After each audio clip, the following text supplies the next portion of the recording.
Ndugu wa Tanzania, nakaribisha tena katika platform hii Tanzania Leo, platform ambayo tumeiunda kwa minajili yako Mtanzania ili kukupa taarifa kemkem zinapochipuka kutoka Tanzania.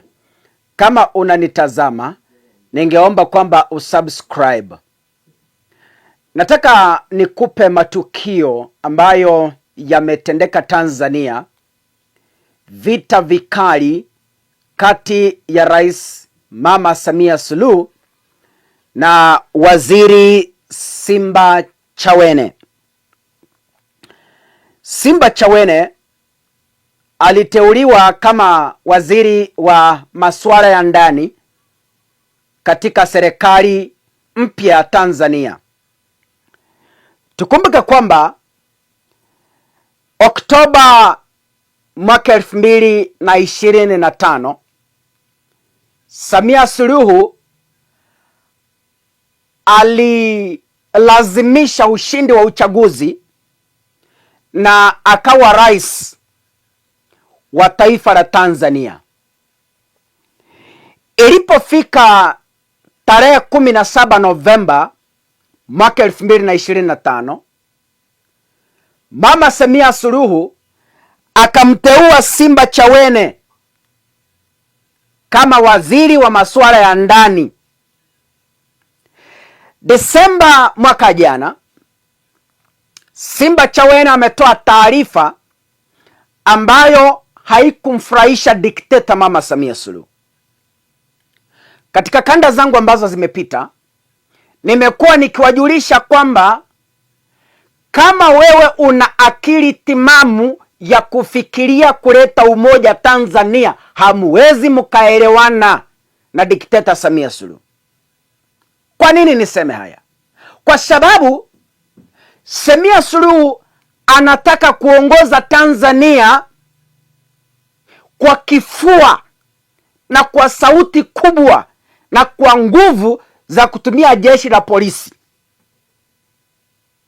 Kama wewe ni mtu ambaye anataka Tanzania inawiri, kama wewe ni mtu wa kufikiria maridhiano, kama wewe ni mtu wa kuheshimu dini, kama wewe ni mtu wa kuheshimu uhuru wa Mtanzania, kama wewe ni mtu wa kuheshimu haki za kibinadamu za Watanzania, wewe sio chaguo la Mama Samia Suluhu. Hamwezi mkafanya kazi pamoja.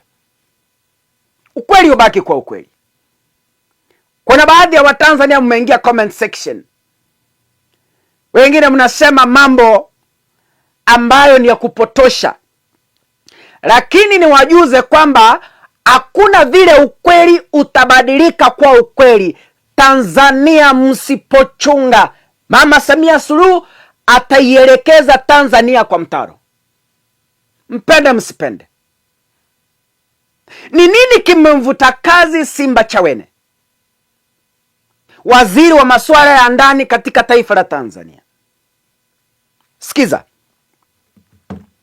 Simba Chawene, baada ya maandamano yaliyotibuka Tanzania, amesimama akasema kwamba kuna baadhi ya wapangaji ambao walitaka kuitimua serikali ya Mama Samia Suluhu, na mimi niliyasema haya katika kanda zangu zilizokuwa na audio.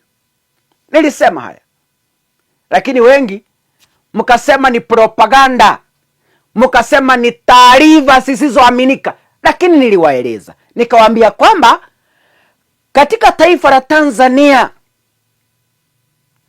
kuna jaribio la kumng'atua Mama Samia Suluhu mamlakani kwa sababu amejichagua. Sio kiongozi halali kulingana na katiba ya Watanzania, sio halali.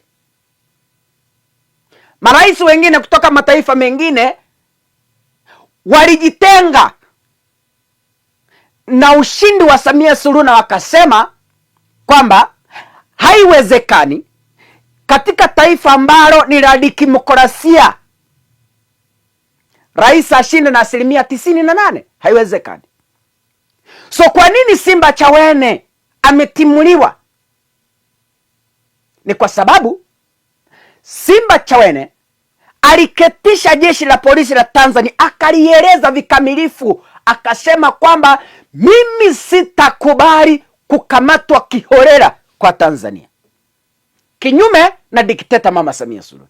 Mama Samia Suluhu anataka kuua Watanzania. Mama Samia Suluhu anataka kunyamazisha vyombo vya habari. Mama Samia Suluhu anataka kunyamazisha mitandao. Mama Samia Suluhu kataka kunyamazisha wanaharakati.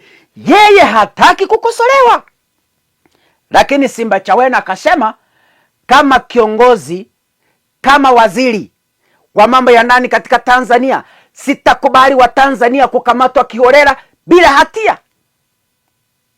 Matamshi haya yakamkasirisha dikteta. Simbachawene ameketi kwa mkutano na polisi, video zipo katika mtandao, akawaambia kama mimi Simbachawene ningependelea kwamba unapomkamata Mtanzania, kwanza mweleze kafanya nini, mweleze kafunja sheria ipi, mweleze kafanya kosa gani kabla ya kumkamata. Mama Samia Suluhu hakutaka kusikia hilo. Kwa nini? Amezoea udikteta wake wa kawaida. Kwa hivyo hakuna vile angemruhusu Simbachawene kuendelea na civic education, kuendelea na kuwaeleza Watanzania umuhimu wa kuheshimu haki za kibinadamu. Mama dikteta akaona kwamba huyu Simbachawene katika serikali yangu hawezi kaa, hawezi. Akamvuta kazi baada ya siku 52 au 60, kamvuta kazi. Mama alikuwa anataka Watanzania wauliwe ili atawale. Hivyo ndivyo wanavyotaka. Vijana wanyamaze ili atawale.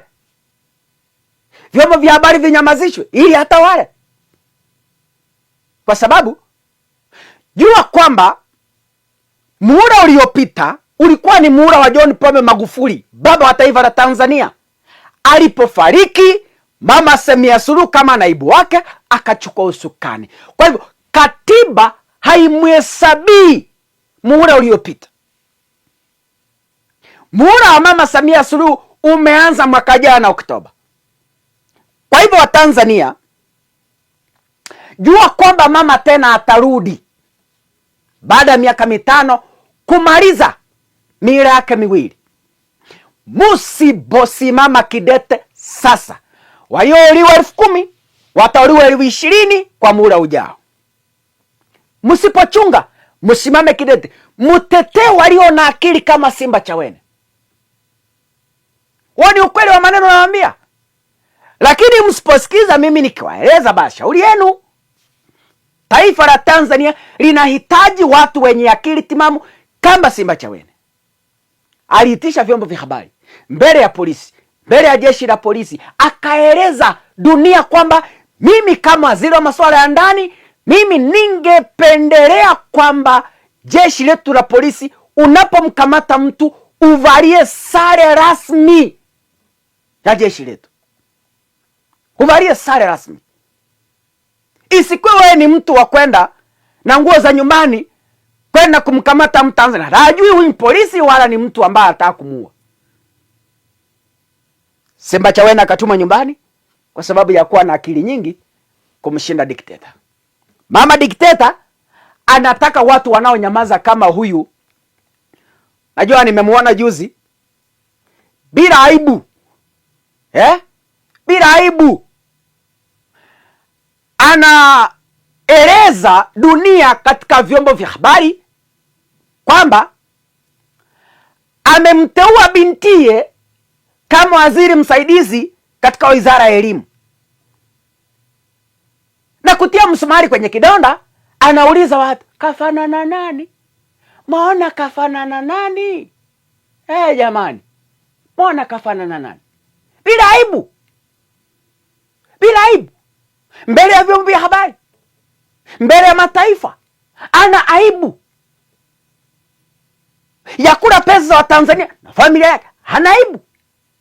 Na bado Watanzania mnasema mama yetu. Mimi nawashangaa. Watu kama hawa wanafaa kutimuliwa, waende nyumbani, wakawache Watanganyika wakiwa na haki zao za kitambo. mtakuliwa, serikali yenu itafyonzwa na mtabaki maskini kwa mtu ambaye anajitakia na familia yake. Endelea kusubscribe na atakia mazuri. Mwenyezi Mungu abariki.